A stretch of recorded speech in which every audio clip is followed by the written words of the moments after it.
बच्चों आज हम केमिकल प्रॉपर्टीज ऑफ फिनोल्स पढ़ेंगे। आप केमिकल प्रॉपर्टीज ऑफ अल्कोहल कर चुके हो वीडियो नंबर 6 में। आज वीडियो नंबर 7 में हम केमिकल प्रॉपर्टीज पढ़ने वाले हैं फिनोल की। देखो बेटा, यहाँ पर हम सबसे पहले रिएक्शंस करते हैं। 3 टाइप्स की रिएक्शंस हैं, जो कि एक तो फिनोलिक ग्रुप के कारण है, OH ग्रुप के कारण, दूसरा है बेंजीन रिंग के कारण, और तीसरी फिनोल्स की स्पेशल रिएक्शंस हैं। सबसे पहले इंपॉर्टेंट रिएक्शंस हैं फिनोलिक OH ग्रुप की, जिसमें सबसे इंपॉर्टेंट कैरेक्टर आता है एसिडिक कैरेक्टर। अल्कोहल्स भी एसिडिक हैं और फिनोल्स भी एसिडिक हैं, बट फिनोल्स मोर एसिडिक हैं than the alcohols, but they are weaker than carboxylic acids. Acids जो होते हैं ब्लू लिटमस को रेड में चेंज कर देते हैं, तो फिनोल्स भी क्या करते हैं, ब्लू लिटमस को रेड करते हैं, but they do not react with sodium carbonate and sodium bicarbonate। जबकि कार्बोक्सिलिक एसिड इनके साथ रिएक्शन कर रहे हैं, पर फिनोल रिएक्शन नहीं करेंगे। ये डिफरेंस है फिनोल और कार्बोक्सिलिक एसिड्स में। एसिडिक कैरेक्टर फिनोल का पोलर OH ग्रुप की प्रेजेंस के कारण होता है। OH ग्रुप पोलर ग्रुप है, ऑक्सीजन हाईली इलेक्ट्रोनेगेटिव है। Hydroxyl group in phenol is directly attached to sp2 hybridized carbon of benzene ring। Benzene ring में जितने भी कार्बन है डबली बॉन्डेड हैं, इसीलिए हाइब्रिडाइजेशन डबली बॉन्डेड कार्बन की कौन सी होती है, sp2। तो इलेक्ट्रॉन डेंसिटी ऑफ ऑक्सीजन क्या हो गई है, यहाँ पर ऑक्सीजन पर इलेक्ट्रॉन डेंसिटी क्या हो जाएगी, डिक्रीज हो जाएगी, क्योंकि कार्बन ज्यादा इलेक्ट्रोनेगेटिव है तो इलेक्ट्रॉन्स को अपनी ओर अट्रैक्ट करेगा। इसलिए क्या होगा, polarity of OH bond increases. जैसी पोलैरिटी इंक्रीज होगी OH बॉन्ड की, तो आयोनाइजेशन होगा फिनोल्स का, इंक्रीज हो जाएगा, फिनोल ज्यादा आयोनाइज हो सकेगा और H+ आयंस आसानी से रिलीज हो जाएंगे। जब ये H+ आयन दे रहा है तो इसीलिए हम इसको क्या कह रहे हैं, एसिड्स। और H+ आयन देने के बाद ये बनाता है फिनोक्साइड आयन, जो ज्यादा स्टेबल है किससे, फिनोल से। यदि आप H+ आयन देने के बाद जो फिनोक्साइड आयन बन रहा है वो ज्यादा स्टेबल है, तो इसके चांसेस ज्यादा होते हैं, और इसीलिए ये क्या कर सकता है, H+ आसानी से दे सकता है। Phenols are more acidic than alcohol. Important question है, पेपर में कई बार आता है कि फिनोल अल्कोहल से ज्यादा एसिडिक क्यों है। तो इसको हम रिप्रेजेंट कर सकते हैं on the basis of resonance, क्योंकि अल्कोहल्स भी H+ दे सकते हैं और फिनोल्स भी। यहाँ देखिए, फिनोल्स के हम रेजोनेटिंग स्ट्रक्चर जब बना रहे हैं, ऑक्सीजन के पास 2 लोन पेयर ऑफ इलेक्ट्रॉन है। जब ये इलेक्ट्रॉन इधर आएंगे तो इस कार्बन और ऑक्सीजन के बीच में डबल बॉन्ड, और ये डबल बॉन्ड के इलेक्ट्रॉन कहाँ चले जाएंगे, ऑर्थो पोजीशन पर, नेगेटिव चार्ज। रेजोनेटिंग स्ट्रक्चर्स में यही होता है, इलेक्ट्रॉन्स मूव करते हैं।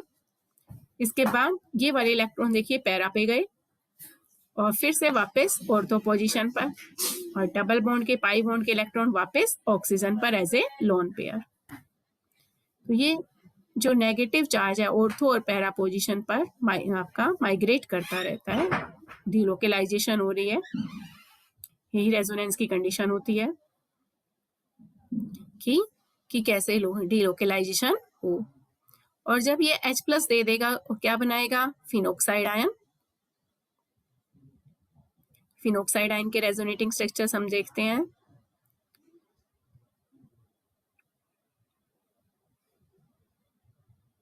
तो वो ज्यादा स्टेबल है, क्योंकि देखिए नेक्स्ट डायग्राम में कहते हैं, यहाँ पर तो क्या हो रहा है, OH ग्रुप में ऑक्सीजन पर पॉजिटिव चार्ज आ रहा है, और ये ऑक्सीजन OH बॉन्ड के इलेक्ट्रॉन पेयर को अपनी ओर अट्रैक्ट करेगी, जिसके कारण H+, क्योंकि इलेक्ट्रॉन जा रहे हैं तो H पर क्या आया है, पॉजिटिव चार्ज, और आसानी से वो क्या हो जाएगा, रिलीज हो जाएगा। फिर यहाँ पर जब फिनोक्साइड आयन जो बन रहा है ज्यादा स्टेबल है एज कंपेयर टू फिनोल्स, क्योंकि यहाँ पर जब हम फिनोल के रेजोनेटिंग स्ट्रक्चर्स देख रहे थे, 3rd, 4th और 5th स्ट्रक्चर, उनमें दोनों तरह के चार्ज थे, पॉजिटिव भी था, ऑक्सीजन के ऊपर था, और नेगेटिव चार्ज मूव कर रहा था ऑर्थो और पैरा पोजीशन पर, इसीलिए ये कम स्टेबल था। जबकि फिनोक्साइड आयन में एक भी स्ट्रक्चर ऐसा नहीं है जिसमें चार्ज सेपरेशन हो। देखिए फिनोक्साइड आयन H+ देने के बाद ऑक्सीजन पर क्या आ गया, नेगेटिव चार्ज, 3 लोन पेयर है। अब जब ये इलेक्ट्रॉन मूव करेंगे तो नेगेटिव चार्ज खत्म हो गया और यहाँ पर क्या आ गया है, डबल बॉन्ड, जबकि फिनोल वाले में यहाँ पर क्या आया था, पॉजिटिव चार्ज। और अब ये नेगेटिव चार्ज मूव कर रहा है ऑर्थो और पैरा पोजीशन पर, और ऑक्सीजन पर नेगेटिव चार्ज है, पॉजिटिव चार्ज देखिए किसी भी स्ट्रक्चर में प्रेजेंट नहीं है। इसलिए फिनोक्साइड आयन मोर स्टेबल है देन द फिनोल। जबकि अल्कोहल्स ROH ये H+ जब दे देगा तो जो एल्कोक्साइड आयन बनेगा उसकी कोई स्टेबिलिटी नहीं है, उसमें कोई रेजोनेटिंग स्ट्रक्चर भी फॉर्म नहीं हो रहा। इसी ही रीजन है कि फिनोल्स ज्यादा एसिडिक हैं, ज्यादा आसानी से H+ दे सकते हैं बजाय कि किसके, अल्कोहल के। But phenols are less acidic than carboxylic acid. ये भी हम बाद में डिस्कस करेंगे कि कैसे कार्बोक्सिलिक एसिड ज्यादा स्ट्रॉन्गर होते हैं। अब देखिए इफेक्ट, ये भी इंपॉर्टेंट क्वेश्चन है कि फिनोल्स पर कौन से ग्रुप, कौन से सब्सटेंस अटैच हो जाएं, किस पोजीशन पर अटैच हों जो उसके एसिडिक कैरेक्टर को कम या ज्यादा कर देते हैं। तो देखिए कोई भी ग्रुप जो कि स्टेबलाइज करेगा किसको, फिनोक्साइड आयन को, वो एसिडिटी को बढ़ाएगा, और जो इसकी स्टेबिलिटी को कम करेगा वो इसके एसिडिक कैरेक्टर को कम करेगा। तो जितने भी इलेक्ट्रॉन विड्राइंग ग्रुप हैं जैसे कि nitro group, cyanide group, halogens, fluoride, chloride, bromide, iodide, ये सभी इलेक्ट्रॉन विड्रा करते हैं तो डिस्पर्स कर सकते हैं नेगेटिव चार्ज को, क्योंकि इलेक्ट्रॉन विड्राइंग है तो नेगेटिव चार्ज को डिस्पर्स करेंगे।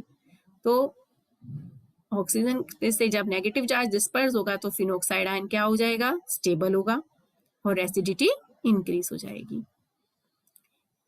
तो इलेक्ट्रॉन विड्राइंग ग्रुप यदि फिनोल्स पर अटैच हुए तो एसिडिक कैरेक्टर बढ़ गया।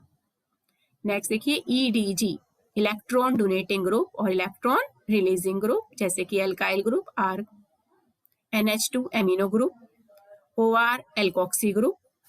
ये जो है इंटेंसिफाई करते हैं चार्ज, क्योंकि इलेक्ट्रॉन दे रहे हैं और ऑक्सीजन पर पहले ही नेगेटिव चार्ज है तो चार्ज इंटेंसिफाई होगा, जिससे कि फिनोक्साइड आयन क्या हो गया, अनस्टेबल हो गया और एसिडिक कैरेक्टर डिक्रीज हो गया। चाहे इलेक्ट्रॉन विड्राइंग ग्रुप हो चाहे इलेक्ट्रॉन डोनेटिंग ग्रुप, इन दोनों का इफेक्ट ऑर्थो और पैरा पोजीशन पर ज्यादा होता है बजाय के किसके, मेटा पोजीशन के। ऑर्थो पैरा 2 और 4 पोजीशन और मेटा 3rd पोजीशन थी। तो देखिए effect of electron withdrawing group is more on ortho and para than meta position to the OH group. तो इसीलिए यदि हमें अरेंज करना है para nitrophenol, ortho nitrophenol, meta nitrophenol और फिनोल को, तो सबसे ज्यादा एसिडिक होगा पैरा नाइट्रोफिनोल, क्योंकि ऑर्थो पैरा पर ज्यादा इफेक्ट है EWG का, और नाइट्रो ग्रुप EWG है, इलेक्ट्रॉन विड्राइंग ग्रुप है, और ऑर्थो पर स्टेरिक हिंड्रेंस आ जाती है, इसीलिए पैरा ज्यादा एसिडिक है बजाय कि किसके, ऑर्थो के, और ऑर्थो और पैरा मेटा से। फिनोल पर एक भी कोई भी ग्रुप नहीं है, इसीलिए फिनोल कम एसिडिक है। जबकि यदि हम इस पर मेथाइल ग्रुप्स लगा देते हैं, फिनोल पर जब मेथाइल ग्रुप लग गया तो क्रिसोल मेटा पोजीशन पर है, आपका OH के रिस्पेक्ट में मिथाइल ग्रुप पैरा पोजीशन पर है और ऑर्थो पोजीशन पर है। तो मेटा पर इफेक्ट कम था, तो यहाँ पर देखो कि एसिडिक कैरेक्टर डिक्रीज होना है, तो फिनोल ज्यादा एसिडिक है किससे, मेटा क्रिसोल से और पैरा क्रिसोल से। सबसे कम एसिडिक है ऑर्थो क्रिसोल, क्योंकि R पार्ट क्या करता है, एसिडिटी को डिक्रीज करेगा। फिर हम कौन से सब्सटेंट लगा रहे हैं, हम कितने हैं, 1 है, 2 है, 3 है, वो भी इंक्रीज और डिक्रीज कर सकते हैं एसिडिक स्ट्रेंथ को। जितने ज्यादा हम इलेक्ट्रॉन विड्राइंग ग्रुप लगाएंगे उतनी ही एसिडिक स्ट्रेंथ बढ़ जाएगी। सिमिलरली यदि हम इलेक्ट्रॉन रिलीजिंग ग्रुप ज्यादा लगाएंगे तो एसिडिक स्ट्रेंथ उतनी ही कम हो जाएगी। तो एक और क्वेश्चन देखिए कि एक फिनोल है, फिनोल पर पैरा पोजीशन पर नाइट्रो ग्रुप 1 है, 2 लग गए 2 4 डाई नाइट्रो, देखो डाई 2 नाइट्रो ग्रुप, 3 लग गए 2 पर 4 पर और 6 पर ट्राई नाइट्रो फिनोल। तो सबसे ज्यादा एसिडिक हुआ जिसमें 3 इलेक्ट्रॉन विड्राइंग ग्रुप अटैच है। तो 2,4,6 trinitrophenol is more acidic than 2,4-dinitrophenol, which is more acidic than paranitrophenol and then phenol. ये इंपॉर्टेंट क्वेश्चन है रिलेटेड टू एसिडिटी. इसमें क्वेश्चन आता है अरेंज करो इंक्रीजिंग ऑर्डर और डिक्रीजिंग ऑर्डर में. अब बाकी की और इम्पोर्टेंट रिएक्शन देखिए. जिंक डस्ट के साथ, ये भी इम्पोर्टेंट रिएक्शन है क्योंकि इससे हम सीधा फिनोल से जब जिंक डस्ट के साथ रिएक्शन कराएंगे, हीट करेंगे, तो बेंजीन फॉर्म हो जाएगी और बेंजीन से हम कई सारे कंपाउंड्स फॉर्म कर सकते हैं. अमोनिया के साथ जब रिएक्शन कराते हैं एनहाइड्रस जिंक क्लोराइड की प्रेजेंस में, तो यहाँ से देखो HOH वाटर निकल गया और एमिनो ग्रुप आ गया. बेंजीन पर NH2 ग्रुप एनिलीन, ये भी एक इम्पोर्टेंट कंपाउंड है, ये फॉर्म हो गया. फिनोल का हम एसिटाइलेशन करा सकते हैं, एसिटाइल क्लोराइड CH3COCl या एसिटिक एनहाइड्राइड. एनहाइड्राइड तब बनते हैं जब हम एसिड में से वाटर को रिमूव करते हैं. तो एसिटिक एसिड में से देखिए वाटर रिमूव किया तो एसिटिक एनहाइड्राइड. मेनली एसिटाइलेशन के लिए हमें CH3CO ग्रुप चाहिए, ये दोनों से मिल सकता है. CH3CO, इधर देखिए ये भी CH3CO. फिनोल की रिएक्शन जब हम एसिटाइल क्लोराइड के साथ कराते हैं in the presence of base, यहाँ देखिए पायरिडीन एक बेस है, तो HCl रिमूव हो गया, इसका H और इसका Cl, और ये एसिटाइल ग्रुप ऊपर अटैच हो चुका है फिनाइल इथेनोएट. यही रिएक्शन हम यहाँ पर इसकी H की माइग्रेशन करके कर सकते हैं यदि हम यहाँ पर FeCl3 या AlCl3 ले. तो अभी तो हम एसिटाइलेशन कर रहे हैं. यहाँ एसिटाइल ग्रुप की जगह कोई और R लेते हो तो ये एसाइलेशन होगा, और एसिटाइल है तो इसीलिए इसको एसिटाइलेशन कहा जा रहा है. तो देखिए O के साथ फिनाइल ग्रुप अटैच है और 2 कार्बन है, इसीलिए इथेन, इथेन का E हटकर इस टस में OH लगाते हैं, तो फिनाइल इथेनोएट या phenyl acetate, common name acetate. यही रिएक्शन एसिटिक एनहाइड्राइड के साथ कराएंगे in the presence of acid H+ ions. Side product यहाँ पर क्या बनेगा, एसिटिक एसिड. तो ये दोनों एसिटाइलेशन के लिए हैं. फिनाइल एसीटेट हम फॉर्म कर सकते हैं. अभी आपको कहा जा रहा था कि फिनाइल एसीटेट है, इसको हम एनहाइड्रस AlCl3 या FeCl3 के साथ करें तो रीअरेंजमेंट रिएक्शन होती है, इसको कहते हैं फ्रीज रीअरेंजमेंट. देखिए तो ध्यान रखिएगा कि किसकी प्रेजेंस में ये रिएक्शन करा रहे हैं. तो यहाँ देखिए ऑर्थो पर H है या पैरा पर भी H है, ये H यहाँ पर चला गया और ये COCH3 ग्रुप ऑर्थो या पैरा पर आ गया. तो देखिए ऑर्थो पर आया इसमें, तो ये एसिटोफिनोन, बेंजीन पर COCH3 एसिटोफिनोन, और इसके रिस्पेक्ट में सेकेंडरी फंक्शनल ग्रुप हो गया OH, इसको ऐसे सब्स्टिट्यूएंट किया तो हाइड्रोक्सी, ऑर्थो हाइड्रोक्सी. यहाँ देखिए पैरा पोजीशन पर है तो पैरा हाइड्रोक्सी एसिटोफिनोन. ये फ्रीज रीअरेंजमेंट है फिनाइल एसीटेट की ही. तो ये रिएक्शन कंडीशंस जरूर ध्यान में रखनी है कि हम AlCl3 की प्रेजेंस में कर रहे हैं तो ऑर्थो हाइड्रोक्सी एसिटोफिनोन बनेगा, और सिर्फ पायरिडीन की प्रेजेंस में एसिटाइलेशन किया तो फिनाइल एसीटेट बनना है. यदि हम एसिटाइलेशन की जगह बेंजोइलेशन करें तो इस रिएक्शन का नाम हो जाता है स्कोटन-बोमन रिएक्शन. आसानी से याद करने के लिए छोटे बामन रिएक्शन से आप इसको ध्यान कर सकते हो. बेंजोइल क्लोराइड, यहाँ एसिटाइल क्लोराइड की जगह क्या आएगा, बेंजोइल क्लोराइड. देखिए C6H5COCl. तो सेम ये फिनोल की रिएक्शन है, देखो H फिनोल का और ये Cl, ये रिमूव हो गया और बेंजीन रिंग पर OCO6H5 आ गया, फिनाइल बेंजोएट. इंपॉर्टेंट कंपाउंड है, इंपॉर्टेंट रिएक्शन है ये. फिनाइल बेंजोएट फॉर्म होगा, बेंजोइलेशन रिएक्शन, स्कोटन-बोमन रिएक्शन. नेक्स्ट देखिए फिनोल की रिएक्शन ग्रिगनार्ड रिएजेंट के साथ. ये जितने भी ग्रिगनार्ड रिएजेंट हैं, यदि किसी भी प्रोटॉन डोनेटिंग H+ जो दे सकते हैं उनके साथ रिएक्शन कराते हैं तो क्या बनाते हैं, एल्केन्स. तो हमने यहाँ पर देखो क्या लिया है, मिथाइल मैग्नीशियम आयोडाइड, और फिनोल क्या देगा, H. तो ये बन गया CH3 और H, CH4. और side product phenoxy magnesium iodide, OC6H5 phenoxy, Mg magnesium iodide. ये फिनोल्स की रिएक्शंस थी जो कि किसके कारण है, एसिडिक नेचर, जहां पर फिनोल H+ देता है. अब हम उन रिएक्शंस को करेंगे जो कि बेंजीन रिंग की हैं, इलेक्ट्रोफिलिक सब्स्टिट्यूशन रिएक्शंस। इलेक्ट्रोफाइल्स वो होते हैं जो कि इलेक्ट्रॉन की ओर अट्रैक्ट हो, जहां से इलेक्ट्रॉन अवेलेबल होंगे। तो बेंजीन रिंग में पाई इलेक्ट्रॉन्स हैं, डबल बॉन्ड्स हैं, इसीलिए ये क्या शो करते हैं, इलेक्ट्रोफिलिक सब्स्टिट्यूशन रिएक्शन। और बेंजीन के कंपैरिजन में फिनोल ज्यादा एक्टिव है, क्योंकि फिनोल पर एक्टिवेटर ग्रुप्स लगा हुआ है। हमने 11th क्लास में पढ़ा था, एक्टिवेटर्स वो होते हैं जो कंपाउंड की रिएक्टिविटी को बढ़ाते हैं।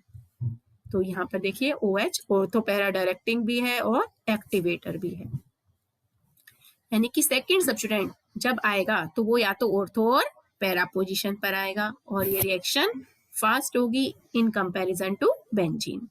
तो सबसे पहले हम कर रहे हैं ब्रोमिनेशन, एक्वस ब्रोमीन, यानी कि ब्रोमीन वाटर हम लेना है। तो जब हम ब्रोमीन वाटर लेते हैं तो ये फिनोल फुल्ली आयोनाइज्ड हो जाता है और ट्राई सब्स्टिट्यूट प्रोडक्ट बनेगा, क्योंकि ये ऑर्थो पैरा पर है। तो देखिए हमारे पास दो ऑर्थो पोजीशन है, ये रही और ये, ठीक है, 2 और 6, और para position 4।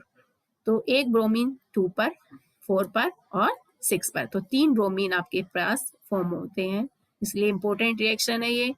2,4,6 try bromophenol is formed.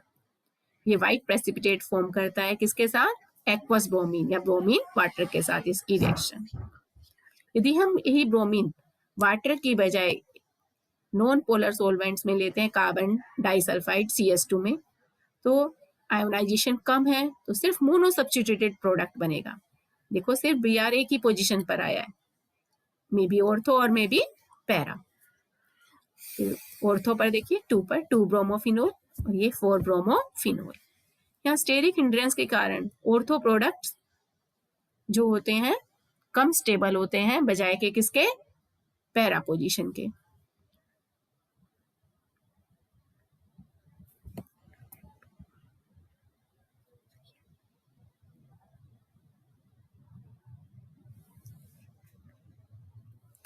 ये reason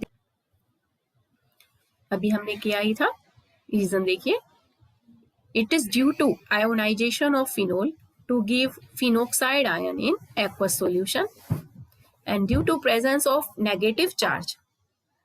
Oxygen atom of phenoxide ion donates electrons to the benzene ring to a large extent.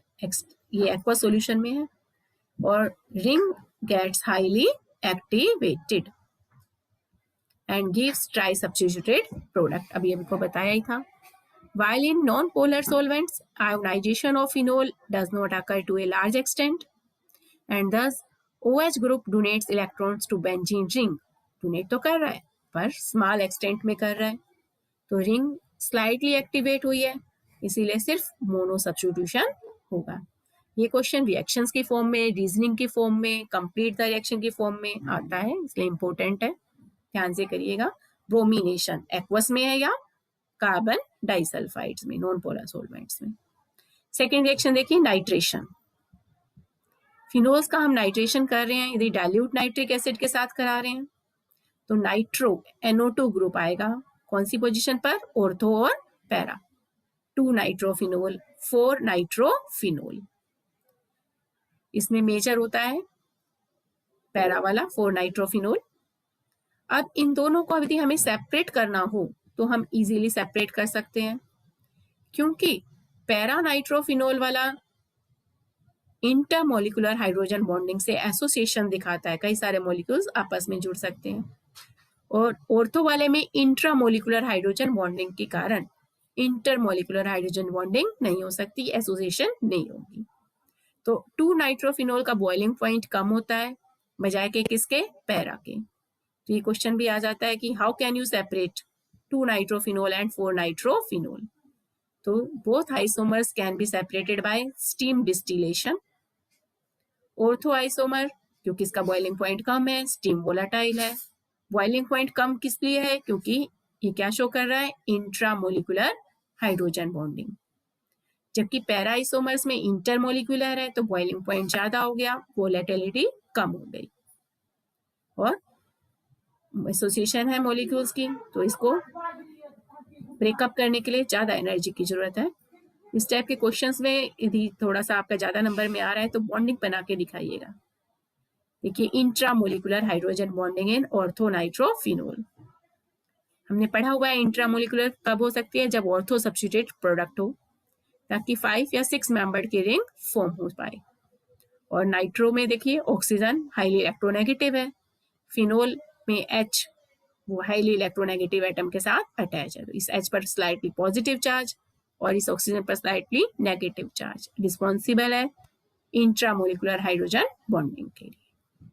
ये देखिए, एक 1 पर और एक 4 पर, ये 4 पर और ये 1 पर, नाइट्रो का O और दूसरे फिनोल का OH, इनमें इंटरमोलिकुलर हाइड्रोजन बॉन्डिंग है। तो 2 मॉलिक्यूल्स यहाँ पर आपको जोड़ के दिखाए गए हैं, जिससे आपको पता चल जाएगा कि कैसे बॉइलिंग पॉइंट इंक्रीज होगा। नेक्स्ट रिएक्शन देखिए, नाइट्रेशन में नाइट्रो सोल्यूशन। नाइट्रेशन में हमने ये की थी डाइल्यूट नाइट्रिक एसिड के साथ, अब हम कर रहे हैं इसकी रिएक्शन नाइट्रस एसिड के साथ, HNO2 नाइट्रोसेशन। ये देखिए फिनोल की nitrous acid in Situ prepare किया जाता है जब हम सोडियम नाइट्राइड और HCl को मिक्स करते हैं तो HNO2 फॉर्म होता है। ये HNO2 NO ग्रुप इंट्रोड्यूस कराएगा। यदि हमें सिर्फ मोनो सब्स्टिट्यूटेड प्रोडक्ट चाहिए तो हम पहले नाइट्रोसेशन करते हैं, और वो किससे करना है, नाइट्रस एसिड से। तो पैरा पर नाइट्रोसो, NO ग्रुप है, देखो नाइट्रोसो, पैरा नाइट्रोसो फिनोल। अब इसके हम डाइल्यूट HNO3 के साथ करें तो ये ऑक्सीडाइजिंग एजेंट है, NO ग्रुप को ऑक्सीडाइज कर देगा NO2 में, और हमें सिर्फ पैरा नाइट्रोफिनोल मिल जाएगा। यदि हम इसी की कंसंट्रेटेड नाइट्रिक एसिड के साथ रिएक्शन कराएं, क्योंकि वो स्ट्रॉन्ग एजेंट है, स्ट्रॉन्ग एसिड है, तो ट्राई सब्स्टिट्यूटेड प्रोडक्ट बनता है। नाइट्रो ग्रुप तीनों पोजीशंस पर आ जाता है, ऑर्थो पर भी, दोनों ऑर्थो पोजीशन और पैरा पोजीशन पर, और हमें मिलता है 2,4,6 ट्राई नाइट्रोफिनोल। देखिए, nitration with concentrated HNO3 in the presence of sulfuric acid, nitration है HNO3 और यहाँ पर है कंसंट्रेटेड H2SO4, इसकी प्रेजेंस में हो रही है ये रिएक्शन। तो हमें 2 पर, 4 पर और 6 पर nitro 2,4,6 try nitrophenol, common name है इसका पिक्रिक एसिड। इसका फॉर्मूला भी पूछ लिया जाता है आपसे, पिक्रिक एसिड का फॉर्मूला बताइए, स्ट्रक्चरल फॉर्मूला। और ये बहुत ज्यादा एसिडिक नेचर का है क्योंकि फिनोल है एसिडिक और उस पर 3 इलेक्ट्रॉन विड्रॉइंग ग्रुप अटैच है। नेक्स्ट रिएक्शन देखिए,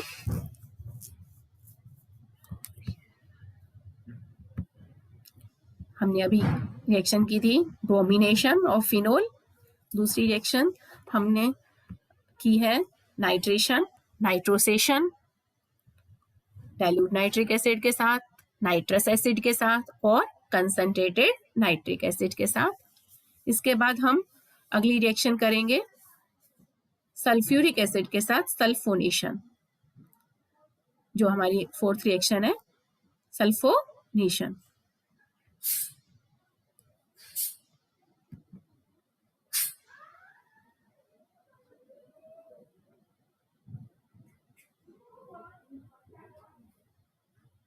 यहाँ पर टेम्परेचर का रोल काफी इंपॉर्टेंट है।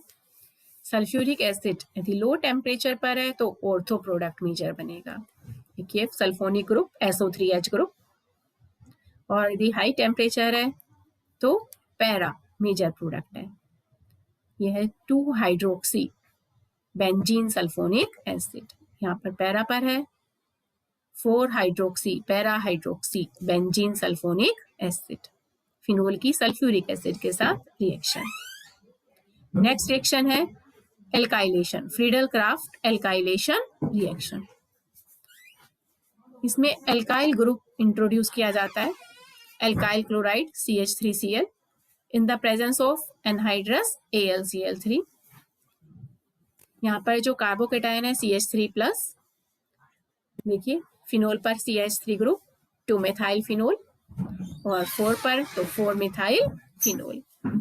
हमेशा पैरा प्रोडक्ट ही आपका मेजर होता है because of steric hindrance. Ortho cresol common name, और इसका पैरा क्रिसोल. ये इलेक्ट्रॉन डोनेटिंग ग्रुप है, ये एसिडिक कैरेक्टर को डिक्रीज करते हैं. नेक्स्ट थर्ड टाइप की रिएक्शन हमारी हैं स्पेशल रिएक्शंस फिनोल्स की, जिसमें सबसे इंपॉर्टेंट है कॉल बेस्ड रिएक्शन. ये बहुत बार आपके पेपर में पूछी जाती है, इसका मैकेनिज्म भी. तो देखिए इसकी रिएक्शन हम कैसे बनाते हैं. सैलिसिलिक एसिड, इसकी प्रिपरेशन भी फिनोल से. सबसे पहले फिनोल को हम सोडियम फिनोक्साइड में चेंज करते हैं जब हम उसकी NaOH के साथ रिएक्शन कराएंगे. तो सोडियम फिनोक्साइड बनता है और उसकी कार्बन डाइऑक्साइड के साथ रिएक्शन 400 केल्विन पर 4 to 7 एटमॉस्फेरिक प्रेशर पर. देखिए COO2 ये अटैच हो गया यहाँ पर OCONA, phenyl sodium carbonate, that undergoes rearrangement and form sodium salicylate.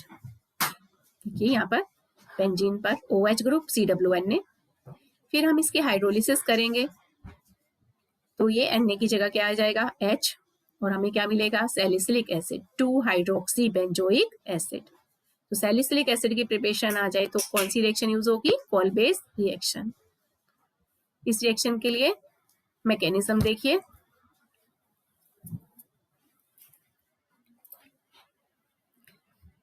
कि कार्बन डाइऑक्साइड किस टाइप से अटैच होगी फिनोल पर.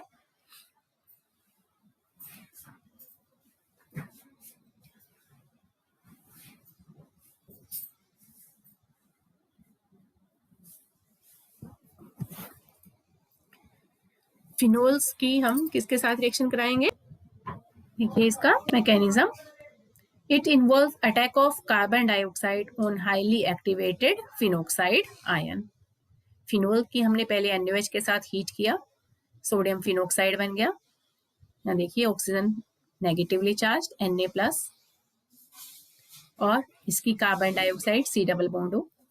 ये पाई इलेक्ट्रॉन्स हैं बेंजीन रिंग के, ये सप्लाई होंगे यहाँ.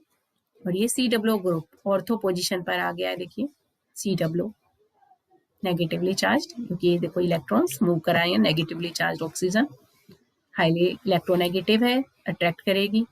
यहाँ H इलेक्ट्रॉन्स थे यहाँ पर, और ये H प्लस आयंस रिमूव होंगे, इलेक्ट्रॉन इसको देंगे, और फिर बाद में यही H प्लस हमें ऐड भी करने हैं. और ये हाइड्राइड एक तरह से शिफ्ट है H प्लस की. तो यहाँ से ये H प्लस देखिए ऑक्सीजन पर चले गए OH, और ये COONA. अब इस Na की जगह H प्लस जो किसी एसिड के साथ रिएक्शन कराने पर इजीली हाइड्रोलिसिस होने पर आ जाएगा. NaCl निकल गया और यहाँ पर क्या आ जाएगा OH, और हमें क्या मिल गया सैलिसिलिक एसिड. तो इसका मैकेनिज्म है ये कॉल बेस्ड रिएक्शन का. इससे हम कई सारे प्रोडक्ट्स फॉर्म कर सकते हैं, जैसे कि एस्प्रिन इंपॉर्टेंट कंपाउंड है, मेडिसिन है. 2 एसिटॉक्सी बेंजोइक एसिड, इसका केमिकल नेम एस्प्रिन का. हम एसिटाइलेशन कर सकते हैं सैलिसिलिक एसिड की, उससे फॉर्म हो जाएगा. देखिए salicylic acid plus acetic anhydride in the presence of concentrated sulphuric acid. इसका H और इसका CO CH3 ये यहाँ पर रिमूव हो गया, एसिटिक एसिड निकल जाएगा. एसिटाइलेशन के लिए हमने पहले भी पढ़ा था एसिटिक एनहाइड्राइड और एसिटाइल क्लोराइड हम यूज करते हैं. तो हमें क्या मिलेगा 2 एसिटॉक्सी बेंजोइक एसिड, जिसको हम केमिकली मेडिसिन के रूप में इस्तेमाल भी कर रहे हैं. एस्प्रिन हार्ट अटैक वगैरह में ये यूज होती है मेडिसिन. नेक्स्ट देखिए सेलोल फिनाइल सैलिसाइलेट. अब मैंने सैलिसिलिक एसिड पर फिनाइल ग्रुप अटैच कराना है, तो हम इसकी रिएक्शन सैलिसिलिक एसिड की फिनोल के साथ कराएंगे. देखिए सैलिसिलिक एसिड प्लस फिनोल, तो फिनोल का H और कार्बोक्सिलिक ग्रुप का OH ये रिमूव हो जाएगा फास्फोरस ऑक्सीक्लोराइड की प्रेजेंस में, और ये OC6H5 इस पर आके अटैच हो गया. देखिए COOC6H5. ये फिनाइल है, देखिए ये ऑक्सीजन पर फिनाइल ग्रुप लगा है और सैलिसिलिक एसिड था, उसी से बना है सैलिसाइलेट, फिनाइल सैलिसाइलेट, जिसको हम सैलोल के नेम से जानते हैं। इसी टाइप से हम फिनाइल सैलिसाइलेट की जगह मिथाइल सैलिसाइलेट भी बना सकते हैं। मिथाइल ग्रुप लाना है तो हम किसको अटैच कराएंगे, किसके साथ रिएक्शन कराएंगे, मेथेनॉल के साथ। जैसे फिनाइल लाना है तो फिनोल के साथ, मिथाइल सैलिसाइलेट लाना है तो मेथेनॉल के साथ, salicylic acid plus methanol in the presence of HCl, alcohols में से H और कार्बोक्सिलिक ग्रुप का OH ये रिमूव कर दिया और ये OCH3 ग्रुप यहाँ अटैच हो गया और क्या मिल गया, COOCH3। O के साथ देखिए मिथाइल ग्रुप और ये सैलिसाइलेट, मिथाइल सैलिसाइलेट, ये फॉर्म हो गया। इसके बाद कल हम पढ़ेंगे reamer and diamond reaction, important reaction है, नेक्स्ट वीडियो में। बच्चों इसको अच्छे से पढ़िए, कोई डाउट हो तो वो पूछिएगा। Okay, thank you class.